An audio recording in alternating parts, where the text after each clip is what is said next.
Mga ka-A to Z, sa gitna ng matinding init, ilang lugar naman sa Metro Manila at Laguna ang makararanas ng power interruption sa unang mga linggo ng Abril dahil yan sa nakatakdang maintenance work ng Meralco. Ayon sa Meralco, kabilang sa mga lugar na mawawalan ng kuryente ay ang Barangay UP Campus, ilang bahagi ng Quezon City, Navotas, Makati, Pasig, Muntinlupa at Laguna. Sinabi ng electric company, kinakailangan nilang magsagawa ng pagpapalit sa electric poles at reconstruction ng power lines bilang bahagi ng kanilang repair at maintenance operations. Pero tiniyak naman ng Meralco na hindi naman raw ito magtatagal. Samantala, sa kabila na inaasahang mataas sa demand ng kuryente dahil nga sa init ng panahon, tiniyak ng Department of Energy na sasapat pa ang supply ng kuryente sa mga susunod na buwan. Matatandaang una nang sinabi ng ahensya na posibleng mag-yellow alert ang Luzon grid sa Abril at Mayo dahil sa epekto ng El Nino at dahil sa operasyon ng mga hydroelectric power plant.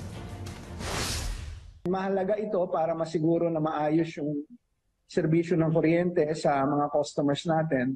So, ang consequence niyan, tataas yung demand. So, Okay. pero itong maintenance schedule na ito, ginagawa namin ito para maayos yung facility. Aming po mga monitoring and assessment, wala pa po tayong nakikitang kakulangan sa supply ng kuryente.